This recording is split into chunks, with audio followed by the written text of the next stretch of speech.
Shalom, meu irmão e minha irmã. Bom ter você novamente aqui para mais uma aula sobre os evangelhos.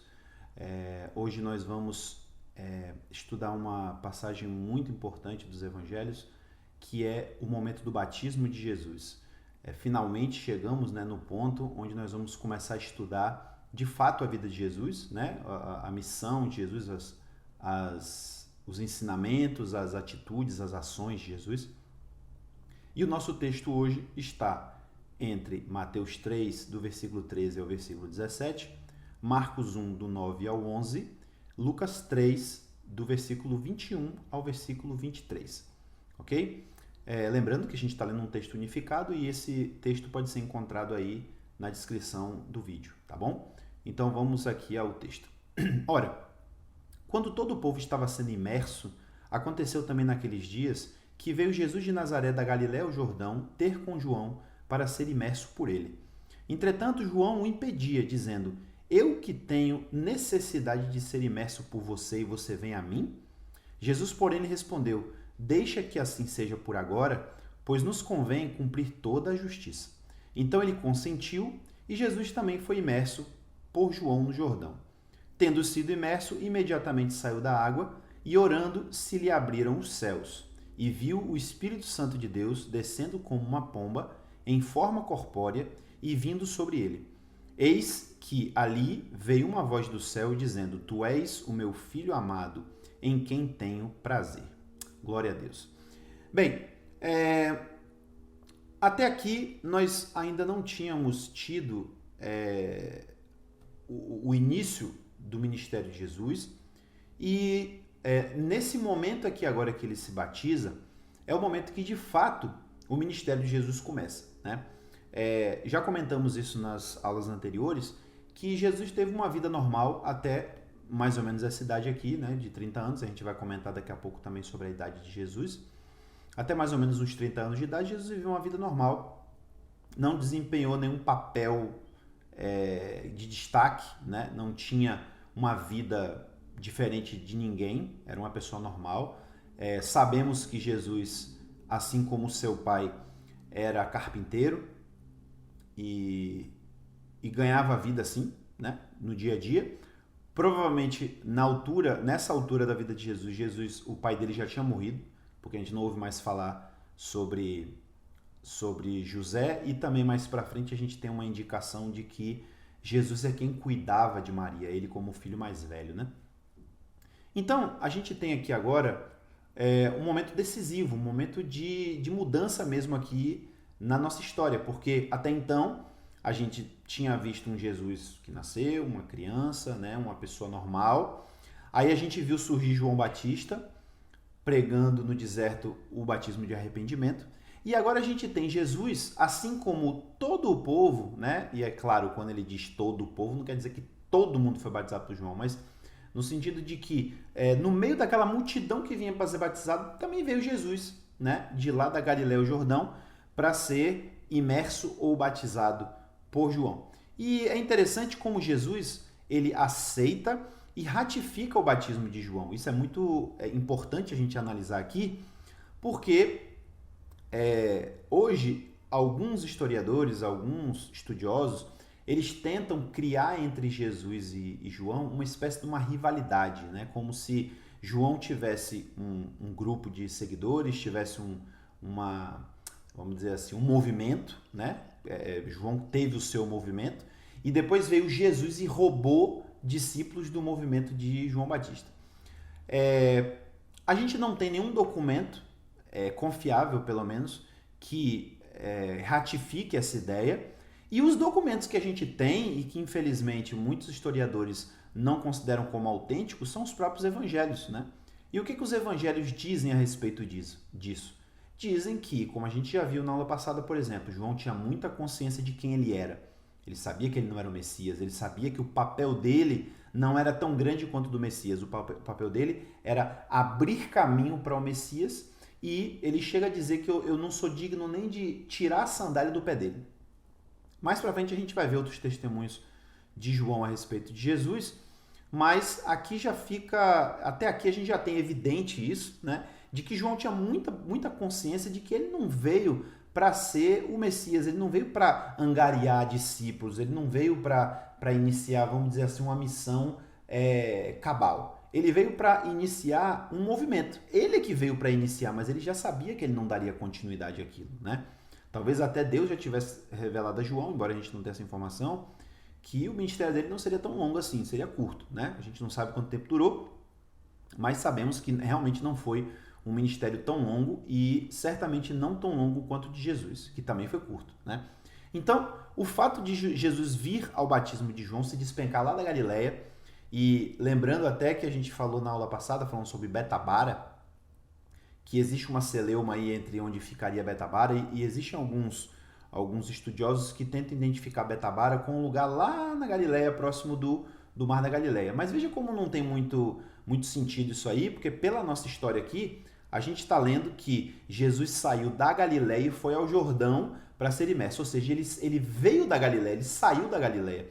Então a gente percebe que João não estava batizando na Galileia, né? E antes a gente também já tinha informação que João estava batizando no deserto da Judéia. Então, o mais certo é a gente considerar Betabara um lugar do outro lado do Jordão, que por sinal existe uma tradição que diz que o nome dessa cidade era Betânia além do Jordão, né? Era também chamada de Betânia, inclusive alguns manuscritos utilizam essa palavra, mas os manuscritos mais confiáveis que a gente tem, provavelmente a coisa é Betabara mesmo, né? O nome da cidade é Betabara, que significa, por sinal, casa de passagem, né? Já dando aquela ideia da travessia que era feita ali no mar. Enfim, então Jesus veio da Galileia para a Judéia, no Jordão, para ser batizado por João. Então ele ratificando o batismo de João como sendo um batismo divino, né? Como sendo um batismo, vamos dizer assim, legal do ponto de vista espiritual, né?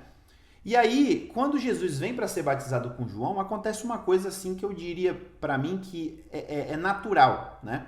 O questionamento que João faz aqui a Jesus é muito natural. Porque ele questiona, olha, peraí, eu estou batizando com água, eu já tinha inclusive dito isso, eu estou batizando com água, mas o que vem depois de mim vem para batizar com ou no Espírito Santo, né? E aí, agora você vem para ser batizado na água por mim? Não faz sentido. Eu é que preciso do teu batismo, né? O próprio João tinha testemunhado isso. Então, sabendo que ele era menor do que o Messias, muito menor do que o Messias, e que o Messias viria para batizar no Espírito Santo, ele questiona isso.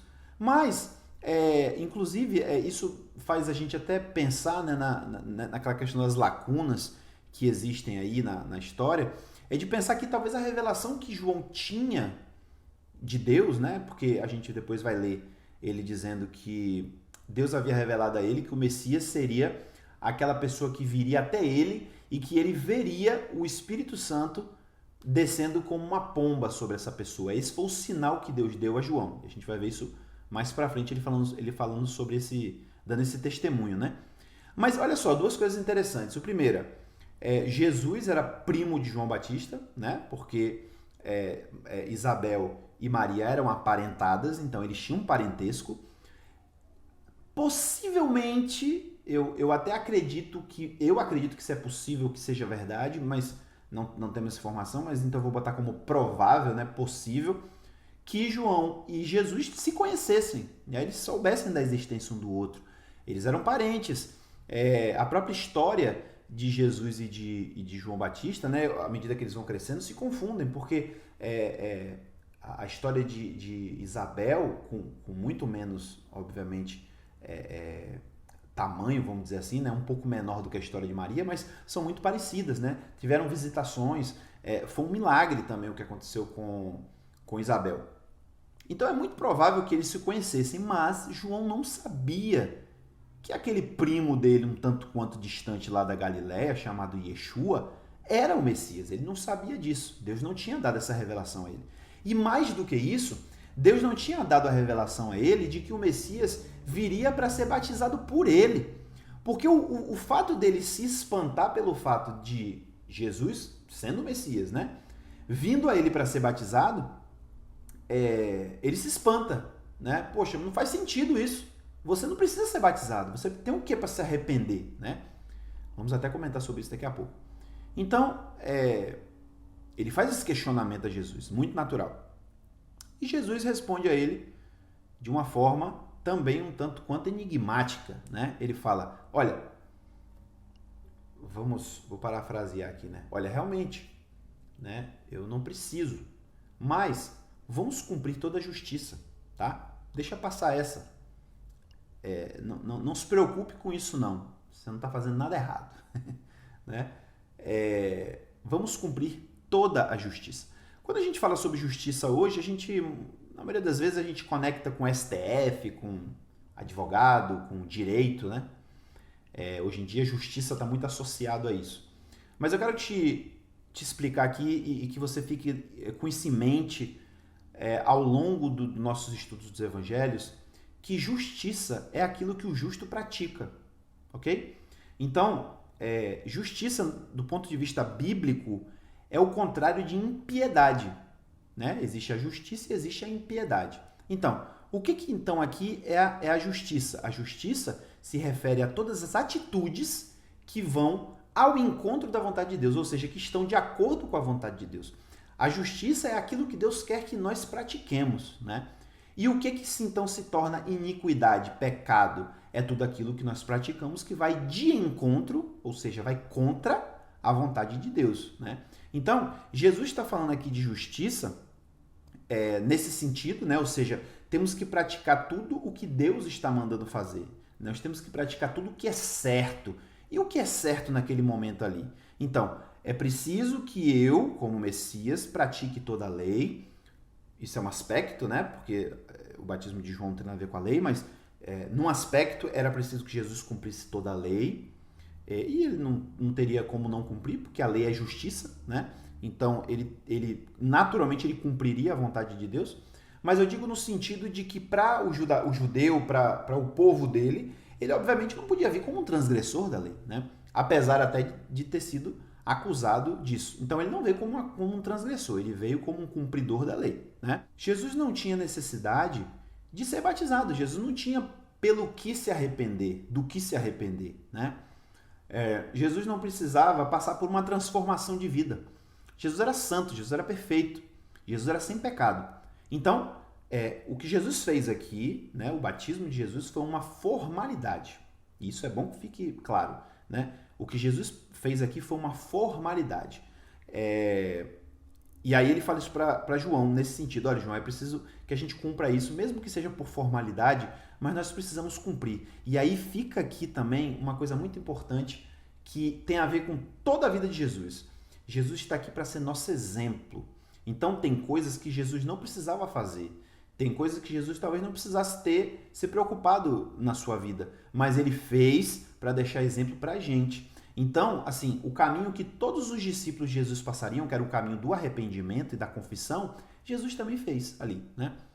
E até, muito provavelmente, Jesus não tinha nada do que se arrepender. Eu não consigo nem vislumbrar como é que deve ter sido o batismo de Jesus nesse sentido, né? Se Jesus falou alguma coisa ou se ele apenas foi imerso na água. O fato é, ele foi batizado, né? E aí a gente tem como confirmação, como eu falei, foi o sinal que Deus deu a João. Então o texto diz o seguinte, então ele consentiu, né? Ele foi batizado por João e tendo sido imerso, imediatamente saiu da água. E quando ele saiu da água e orou, né? Talvez tenha se ajoelhado e orado, então o texto diz, se lhe abriram os céus e viu o Espírito Santo de Deus descendo como uma pomba em forma corpórea. Aqui quando o texto fala que se abriram os céus, óbvio que não está falando aqui do céu visível, né? Não é a ideia de que de repente estava nublado e o céu abriu. Né? Geralmente quando a gente fala de céu aberto é isso. O céu está aberto, porque está sem nuvens.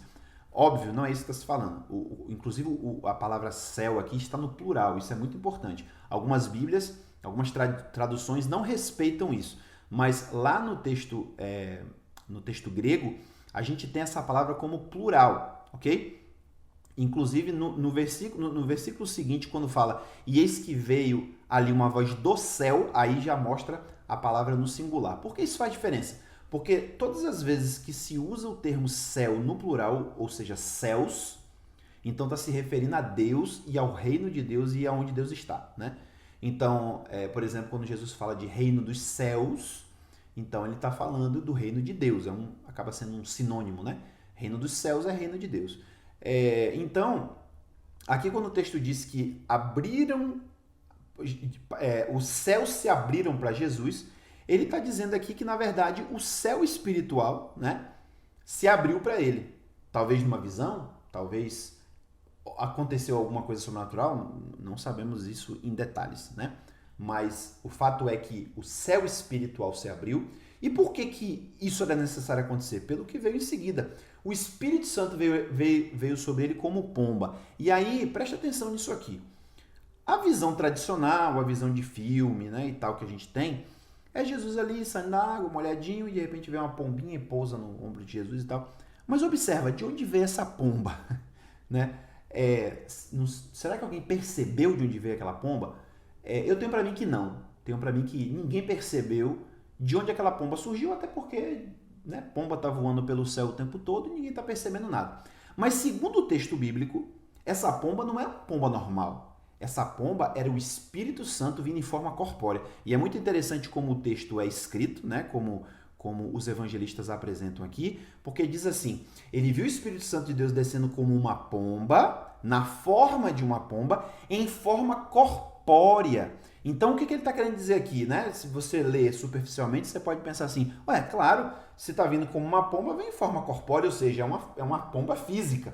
Mas o que o texto está dizendo, e a gente poderia talvez inverter aqui, é dizer o seguinte, que o Espírito Santo de Deus desceu em forma corpórea como uma pomba. Né? Então, o Espírito tem forma? Não, é um Espírito.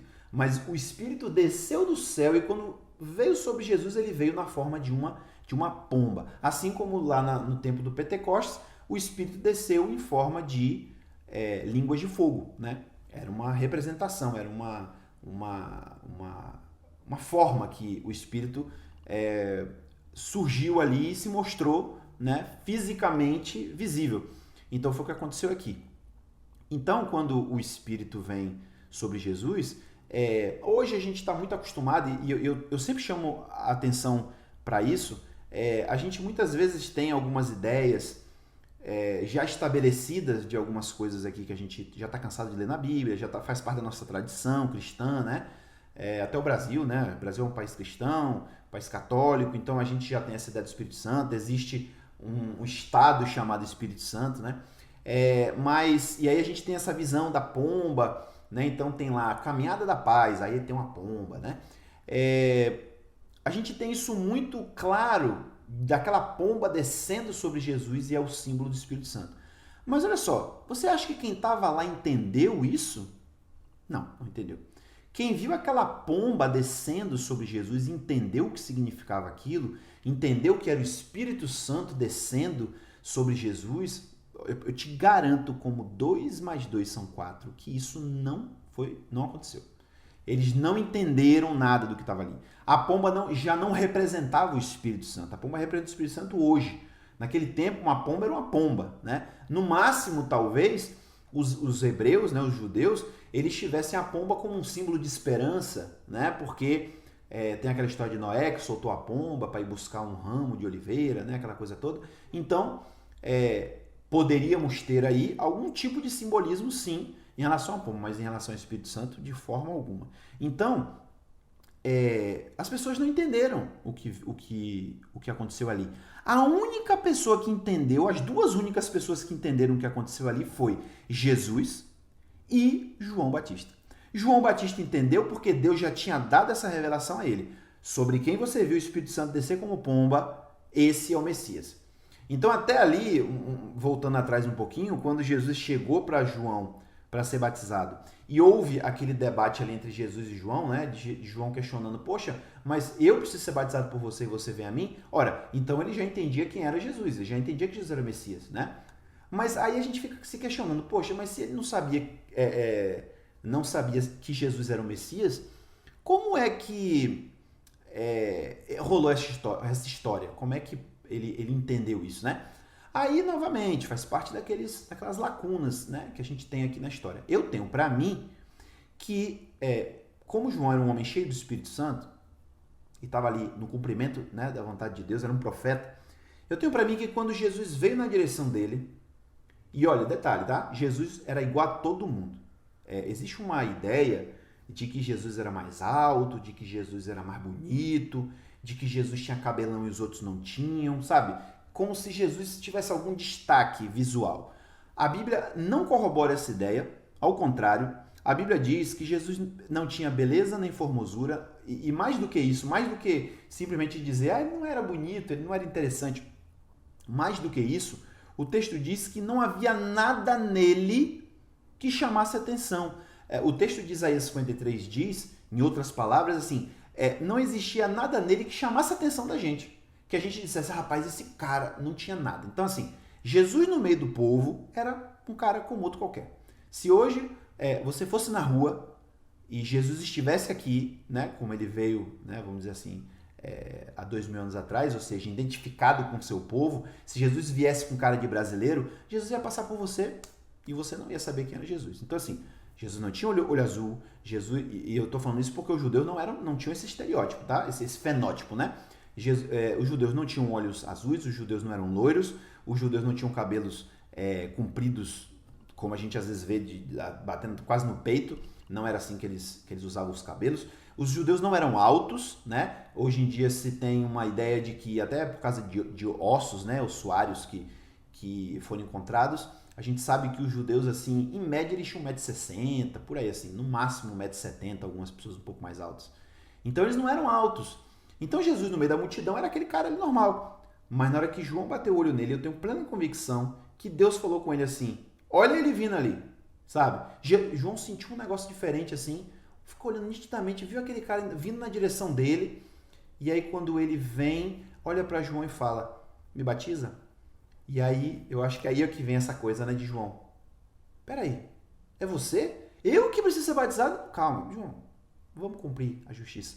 Aí depois, quando Jesus sai da água, a pomba, né, o Espírito Santo vem como pomba sobre Jesus, e aí Deus faz João lembrar, não te falei? Só para te confirmar, João, ele é o Messias, olha aí, o cumprimento, né? Então eu acho que isso aqui para João foi uma confirmação, né?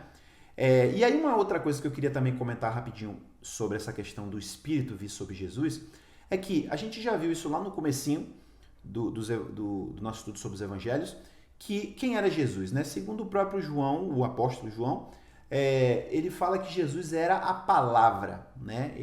Falamos até da mêmora, né? Ele era a palavra de Deus. A palavra de Deus era uma com o Pai, era uma com Deus. Não existia distinção entre elas. No princípio era a palavra estava com Deus ou em Deus, e a palavra era divina. Ela estava ali com Deus, sem nenhuma distinção, né? Então, se a palavra estava em Deus, se a palavra é divina, qual é a necessidade de Jesus, como a encarnação da palavra, receber o Espírito Santo? Porque, claro, você tem consciência, né, de que essa ideia de que o Espírito Santo veio como pomba e desceu sobre Jesus, a ideia não é apenas simbólica, né? A ideia é que Jesus, naquele momento ali, foi cheio do Espírito Santo. E aí começa a vir umas coisas assim que talvez para você soe estranho. Mas Jesus, até então, Jesus não era um homem cheio do Espírito Santo. Jesus era um cara normal, um cara da multidão. Jesus não tinha o Espírito Santo. Cara, que nó na cabeça, peraí. Pai, Filho e Espírito Santo, né? É assim que a gente crê. Pai, Filho e Espírito Santo. O Filho não existia ainda, mas ele era a palavra. Então vamos falar assim, Pai, Palavra e Espírito Santo. Agora a palavra se torna carne e vira Jesus, né? Se torna Jesus. Agora precisa do Espírito Santo vir e encher Jesus, ou melhor, voltando ainda um pouco, Jesus vivia sem o Espírito Santo? É isso mesmo. Jesus vivia sem o Espírito Santo. Assim como todas as pessoas. Jesus nasceu como um cara normal. Agora, uma coisa que talvez desfaça um pouco do nó na sua mente é de você pensar assim, ó, apesar de Jesus não ter o Espírito Santo, Jesus nasceu perfeito. Jesus nasceu sem pecado. Jesus não era um homem comum no sentido, né, de que ele nasceu como um homem normal. Ele não nasceu como um homem normal, você sabe disso. Mas ele viveu como um homem normal, né? Ele tinha braço, ele tinha perna, ele ia no banheiro, ele sentia cansaço, ele dormia, precisava se alimentar. Jesus era 100% homem, era humano, né? E nesse sentido, Jesus nasceu com o Espírito Santo, né? E aí faz até a gente pensar um pouquinho lá na história do nascimento de João, né? Que diz que desde o ventre ele seria cheio do Espírito Santo, mas isso não é dito sobre Jesus. E isso é uma coisa interessante. Quando chega aqui nesse momento, aí o Espírito Santo vem e toma Jesus, ele entra em Jesus, né? Assim como já estava ali em João, assim como ele desceu sobre Moisés, assim como ele desceu sobre outros homens de Deus no passado, ele então agora desce sobre Jesus. Então, do nosso ponto de vista, é muito difícil entender isso, né? Mas eu quero que fique na sua mente que a ação do Espírito Santo na vida de Jesus também passa pela questão do exemplo. Porque, veja só, Jesus vai se tornar para nós, né? Ou seja, se tornou para nós o nosso parâmetro. Paulo vai dizer, inclusive, que o objetivo de Deus, o propósito de Deus é que nós sejamos semelhantes a Jesus, não é isso? É para isso que nós seguimos Jesus. É por isso que nós somos discípulos de Jesus. Nós queremos ser iguais a Jesus. Agora, se Jesus viesse já completo, perfeito, né? Viesse de fábrica, 100% montado, não precisa mais de nada. Como é que eu ia ter Jesus como exemplo? E isso é uma coisa que muita gente se pega, né? Algumas pessoas se pegam com isso e pensando, poxa, eu não posso ter Jesus como exemplo. Eu tenho que achar outro exemplo. Então eu vou pegar Paulo como exemplo, vou pegar Pedro como exemplo, vou pegar Maria como exemplo, porque Jesus não dá para seguir. Jesus é o Filho de Deus, né? Jesus é Deus. Calma. Vamos analisar a coisa corretamente. Jesus é divino, né? Jesus tem a sua característica divina, mas Jesus viveu na Terra como um homem normal. Mais para frente, a gente não vai falar disso agora, mas a gente vai ter que adiantar esses pontos aí. A Escritura apostólica vai dizer que Jesus foi tentado em tudo e não pecou. Olha só. Jesus foi tentado em tudo e não pecou. Ora, peraí. Então, se Jesus foi tentado e não pecou, significa que existia a possibilidade de Jesus ser tentado e pecar? E Jesus podia ter falhado, mas Jesus venceu. Jesus venceu e nos deu exemplo para que nós também vençamos. Então, o Espírito Santo entra aqui da mesma forma. O Espírito Santo entra na vida de Jesus para que Jesus só desempenhe o seu ministério pela ação do Espírito Santo, porque depois ele vai prometer aos discípulos e dizer, olha, do mesmo Espírito que está em mim, eu vou conceder a vocês. E Jesus ainda vai dizer um negócio pesadão aí, viu? Jesus vai dizer assim, ó, vocês farão obras maiores do que as minhas, porque eu vou para o meu Pai. Como é que eu, sendo quem eu sou, eu me conheço, eu sei quem eu sou, como é que eu tenho capacidade de fazer obras maiores do que a de Jesus? Eu não tenho. Aí é que tá, eu não tenho capacidade de fazer obras maiores do que a de Jesus. Mas pelo Espírito de Jesus, que ele mandou para mim, eu posso fazer. Porque não sou eu que vou fazer, é o Espírito que está em mim. Entende isso? Se eu realizar uma cura, quem vai curar é o Espírito Santo, não sou eu. Se eu dou uma palavra de profecia, se eu revelo alguma coisa do coração da pessoa, quem está fazendo isso é o Espírito Santo, não sou eu. Então, qualquer milagre, qualquer ação maravilhosa que Deus fizer através de mim, não vem de mim, eu não tenho essa capacidade, vem do Espírito Santo que está em mim.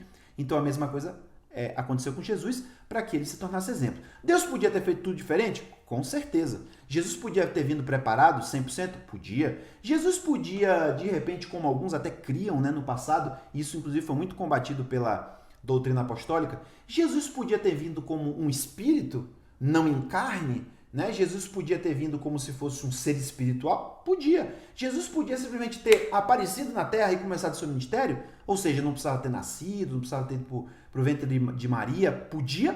Podia. Mas foi assim que Deus escolheu? Não. Então Deus escolheu que Jesus nascesse como um homem normal, como uma criancinha, crescesse, vivesse, sofresse as coisas da vida, as dificuldades, vivesse como uma pessoa normal e quando chegasse nesse ponto aqui, ele fosse cheio do Espírito Santo e ele desempenhasse a missão que Deus tinha para ele. Então, isso é muito importante, essa visão aqui da figura de Jesus e do Messias, porque muitas vezes a gente endeusa, né, Jesus de uma maneira errada. Jesus é Deus, é divino? Mas a gente fica tratando Jesus só como Deus, né? Como se Jesus fosse o homem-deus que estava na Terra. Não, pera aí. Existiam duas naturezas aí. A natureza divina estava lá em Jesus, né? Porque ele tinha vindo de Deus. Mas do ponto de vista humano, ele era 100% humano. E para cumprir o seu papel, já que ele era 100% humano, ele precisou da ação do Espírito Santo na vida dele. Ele precisou do Espírito Santo. Gente, Jesus precisava até orar. Jesus vivia em oração constantemente, buscando do Pai a resposta para as coisas que ele precisava saber, né? Então, se Jesus precisava orar, quem sou eu para não precisar? Tá entendendo aí? Então, Jesus veio para ser o nosso exemplo, né? E aí a gente tem mais um ponto aqui muito forte, né? Que além do Espírito Santo vir sobre Jesus de forma corpórea, ninguém entendeu, só Jesus e João, mas depois diz assim, e eis que ali veio uma voz do céu dizendo, tu és o meu filho amado em quem tenho prazer. Então, baseado numa passagem que está em João 12, 29, que acontece algo semelhante, Deus fala do céu, né? E o texto diz que as pessoas acharam que tinham ouvido um trovão. Eu acho que aqui aconteceu a mesma coisa.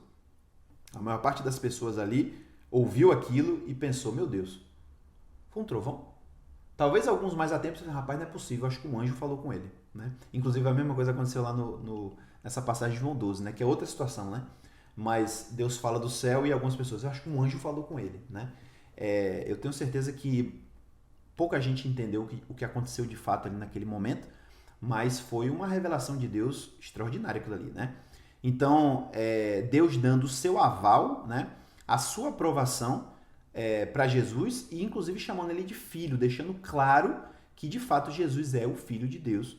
E por isso também, a gente vai tratar mais sobre isso mais para frente, por isso Jesus é equiparado a Deus, porque ele é o Filho de Deus, né?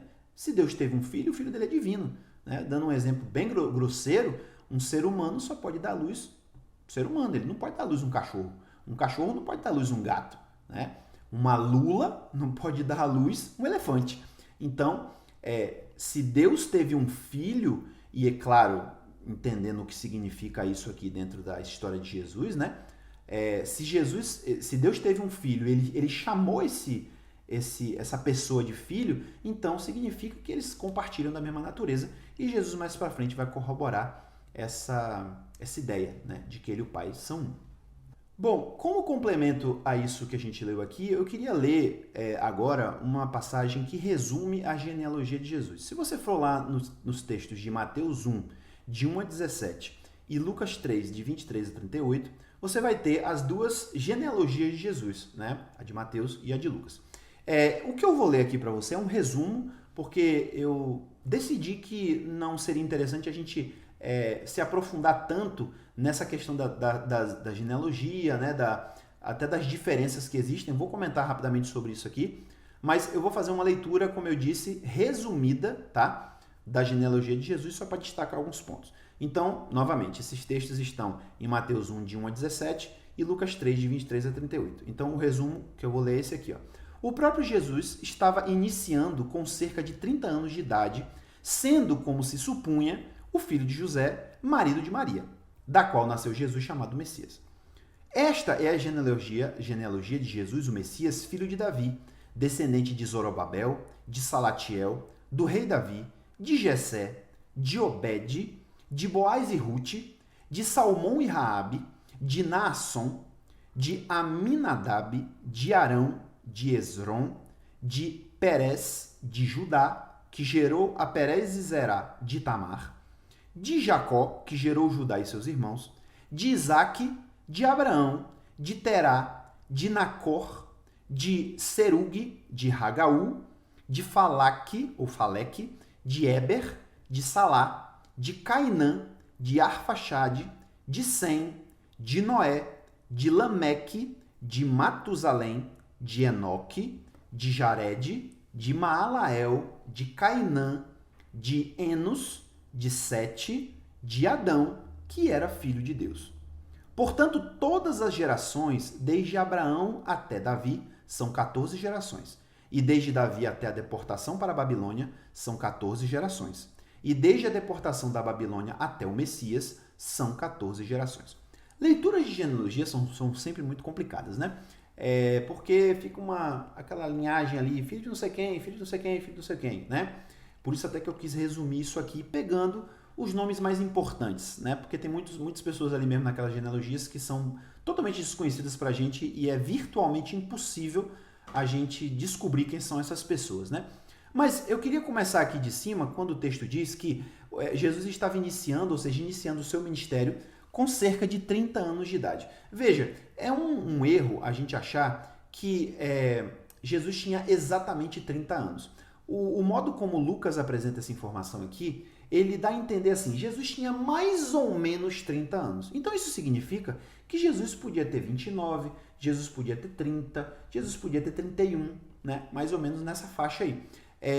Normalmente a gente supõe que Jesus tinha pouco mais de 30 anos, né? Por quê? Porque na época de Jesus, a sociedade judaica considerava que 30 anos era a idade mínima para que uma pessoa fosse respeitada na sociedade. Tipo assim, o cara virava adulto de verdade quando ele completava 30 anos de idade, né? Hoje em dia, quando a pessoa completa 30 anos, ele tem crise, né? Mas o jovem, né, entra em crise. Mas naquele tempo, 30 anos era a idade que se considerava que a pessoa começava a ser adulta. E principalmente Jesus, no sentido de ser um mestre, né? Ele se tornou um mestre. Então, se Jesus tivesse 25 anos, 26 anos de idade, provavelmente ele não seria respeitado, né? As pessoas não tratariam ele como igual. Então, isso inclusive é um pouco diferente do que acontece hoje com o judaísmo. Hoje em dia, claro, a gente tem um judaísmo dinâmico aí, né? Que vai mudando ao longo do tempo. Então, hoje, entre 22 e 24 anos é a idade mínima que uma pessoa pode se tornar rabino, por exemplo, né? Mas naquele tempo tinha essa questão aí dos 30 anos. Então, não significa que Jesus tinha exatamente 30 anos. Jesus tinha mais ou menos 30 anos.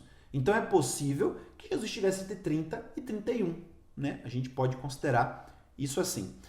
Aí o texto vai dizer a gente também que Jesus era um descendente de Davi. As duas genealogias, elas são um pouco diferentes. Até um ponto elas são parecidas, né? Mais ou menos ali do começo da humanidade, né? Sendo que Lucas começa lá de Adão e... isso mesmo. E Mateus começa de Abraão, né? Mas até chegar em Davi, as genealogias são iguais. É a mesma genealogia que a gente tem, inclusive, lá em Gênesis, né? Que vai traçando ali de Adão, Enoque, Abraão, Isaac, Jacó, aí já entra no povo de Israel, né? Porque o povo de Israel são os descendentes de Jacó, então entra Jacó, entra Judá, né? Judá era o patriarca, né? Que era o pai da família de Jesus, que ele era da família de Judá, mas depois ela se diferencia um pouco, né? Então a gente percebe que existe em Mateus um objetivo e existe em Lucas outro objetivo. O objetivo da genealogia de Mateus é ligar Jesus à linhagem davídica. E aí a gente percebe que ele liga a linhagem de Jesus à linhagem de Salomão, que foi o rei legítimo, né? Foi o rei legítimo. Então, se você for observar a genealogia de Mateus, lá no texto direitinho, você vai ver que ele bota Jesus na linhagem de Salomão. Mas Lucas faz diferente. Lucas segue a linhagem por Natã, o que é uma coisa até estranha, né? É muito difícil a gente conciliar isso aí, porque Natã era irmão de Salomão. E do ponto de vista da questão da herança, né? A herança caiu para Salomão. O próprio Deus colocou Salomão como rei. Mas é interessante que Mateus, falando a judeus, ele tem o intuito de colocar Jesus na linhagem davídica, no sentido da legalidade de Jesus como descendente direto do rei Davi e como a pessoa prometida para ocupar o trono, né? Enquanto que Lucas não está muito preocupado com isso, porque inclusive Lucas não está escrevendo a judeus, Lucas está escrevendo a gentios. Então, Lucas já quer, vamos dizer assim, identificar Jesus com o povão, né? Jesus quer identificar Jesus com a raça humana de forma geral. Então, ele traça a genealogia de Jesus por Natã e acaba traçando uma linhagem, que é o que Mateus não faz, até Adão, né? Meio que mostrando, inclusive, que da mesma forma que Adão foi chamado de filho de Deus, Jesus também está sendo chamado de filho de Deus. Parece até que Lucas, e muito se fala isso, né? Que Lucas, ele compartilha um pouco da teologia de Paulo, né? E Paulo vai falar lá em 1 Coríntios 15, 45, que Jesus é o segundo Adão, né? O primeiro Adão trouxe a morte, o último Adão trouxe vida. Então, me parece que Lucas faz um pouco esse jogo aqui também de traçar a linhagem de Jesus até Adão, que seria natural, todos nós traçaríamos nossa linhagem até Adão, mas ele consegue fazer isso e ainda diz, Adão era filho de Deus, né? Essa questão das diferenças entre as genealogias de Mateus e Lucas tem acendido debates há praticamente 2000 anos, né? É muito difícil chegar a uma conclusão. Inclusive, uma das conclusões a que se chega, e algumas pessoas aceitam isso, e para mim, na minha opinião, eu acho que essa solução ela é muito simplista para a complexidade da coisa. Eu acho que a solução real é mais complexa do que isso. Mas eu estou falando de quê? É que algumas pessoas acham que Mateus traça a linhagem de Jesus por José, o pai dele, né? O pai postiço dele, né?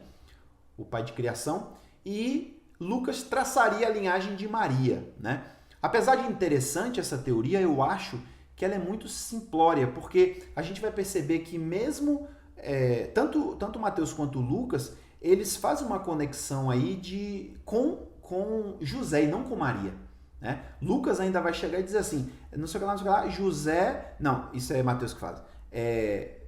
Vai traçando a coisa, não sei o que lá, José que casou com Maria, que era a mãe de Jesus, né? Então, parece que, de qualquer maneira, cai em José, porque, afinal de contas, a linhagem viria pela linhagem paterna, um pouco diferente até do que o judaísmo considera hoje, né? E, então, o que mais que a gente vai ter aqui? Aí a gente tem alguns pontos interessantes, não vou entrar muito no mérito, mas a gente tem, por exemplo, que dentro dessa descendência de Jesus aí tem Raabe, que era aquela prostituta, né? Pelo menos é o que a gente acha, né? Que essa mesma Raabe aqui, o fato até de ter dado um destaque a ela, né? Dizendo, Salmão gerou de gerou de Raabe e Boaz. Então, o fato de colocar a mulher aqui, parece que essa Raabe é a mesma, né? Lá da história da invasão de Jericó, que foi uma prostituta, que depois acabou sendo parte do povo de Israel, porque ela foi salva, né?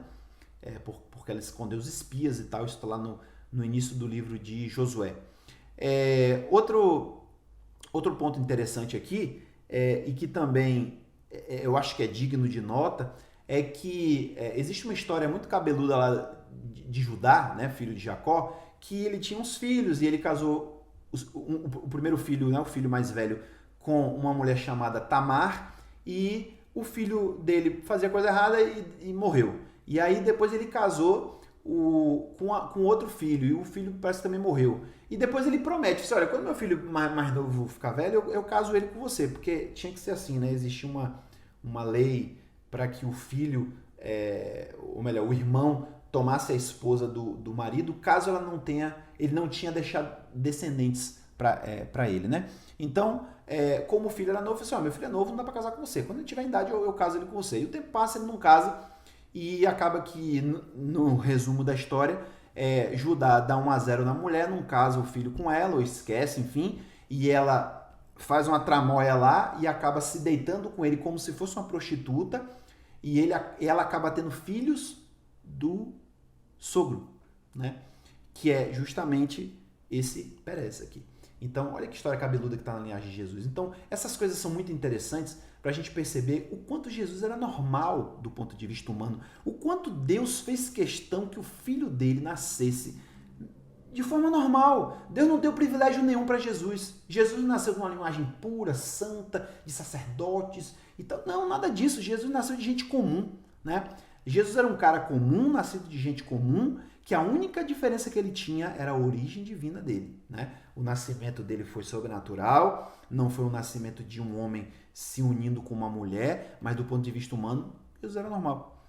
E aí, a gente tem aqui um outro ponto interessante, e eu queria finalizar falando isso com você aqui, é que Jesus era chamado de Messias, né?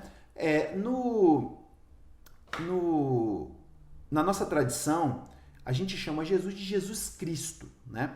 A palavra Cristo vem da palavra grega Christus, e que por si, né, ou seja, a palavra Christus, ela é uma tradução da palavra Mashiach em hebraico. Então elas significam a mesma coisa. Tanto Mashiach no hebraico quanto Christus no grego, e também Christos Christos no grego e Christus, né, no latim, elas significam a mesma coisa, que é o quê? É unção. Tanto é que até existe, mais no meio católico, essa expressão usada, né? Crisma. Então, quando se fala de crisma, está se falando de unção, né? Então, no hebraico, né, essa palavra translitera, a gente translitera ela como Messias, que é Mashiach. E eu queria falar rapidamente aqui com você, para já você entender também algumas coisas que a gente vai ler mais para frente, qual era a ideia que o judeu tinha do Messias. A gente já viu, inclusive, lá na situação dos magos, quando Herodes vai se consultar, né, com os mestres da lei e tal sobre o Messias, eles falam, não, o Messias vai nascer em Belém, porque está lá na profecia e tal. Então, eles já tinham uma ideia muito, vamos dizer assim, muito clara de quem era o Messias, embora que algumas coisas não eram tão claras assim, né? Deus não revelou absolutamente tudo, e algumas coisas ficaram ali nas entrelinhas, vamos dizer assim, né? Então, eles interpretaram e acabaram interpretando errado um pouco. Então, Messias ou Mashiach, ungido, não era um título específico para esse rei que viria a reinar, né? Outras pessoas foram chamadas de Messias, de ungidos. E uma história muito interessante, um fato muito interessante, é que o próprio rei Ciro, que não era um rei judeu, era um rei persa, medo-persa, ele foi chamado por Deus, né, ele foi usado por Jeremias para dizer que ele viria, não sei quantos anos antes, Jeremias profetizou dizendo, olha, vai vir um cara chamado Ciro, e Deus disse que ele é ungido dele. Então, ele, no hebraico, ele está sendo chamado de Ciro, o Messias. É interessante, né? Mas por quê? Porque é uma expressão aplicada justamente às pessoas a quem Deus ungia para alguma coisa, né? E no caso do judaísmo, da religião judaica, da religião hebraica, existia uma relação específica com o óleo da unção que era derramado sobre reis, sobre profetas, sobre sacerdotes. Então, a partir daquele momento, a pessoa era cheia do Espírito Santo, né? Então, a ideia aqui é que o Messias era um cara que viria ungido, né? Com uma missão. Na compreensão teológica dos judeus, o Messias ele era um rei descendente de Davi, ele levaria Israel sobre todas as nações, ele instalaria um reino de paz. Até hoje, inclusive, eles falam isso com muita força, né? Inclusive dizendo, olha, a gente não crê em Jesus como o Messias porque ele não instalou o reino de paz. Então ele não pode ser o Messias, né? O problema é que as expectativas messiânicas do judaísmo no século I, elas destoavam um pouco das profecias do Antigo Testamento. Então, isso acontecia por quê? Porque o povo estava dominado por Roma, né? Existia aquela dominação estrangeira, existia toda aquela problemática. Então, eles estavam muito mais frisando e desejando um rei que viesse libertar eles de Roma, que colocasse Israel novamente como um reino independente, do que outras coisas, do que salvação, do que morrer pelos pecados, por exemplo, né? Então, eles esperavam um rei guerreiro, um rei libertário. E nos profetas, quando a gente vai ler o Antigo Testamento, a gente vai ver que esse é um dos aspectos do Messias, né? De fato, existe o aspecto do Messias como rei, mas também existe o aspecto do Messias sofredor, do Messias que vem para pagar os pecados do povo, né? Um outro detalhe interessante também é que nas Escrituras o Messias é um ser eterno, mas ele também é um descendente de Davi. Então, veja como Deus, isso é coisa de Deus mesmo, tá? Deus já faz de propósito.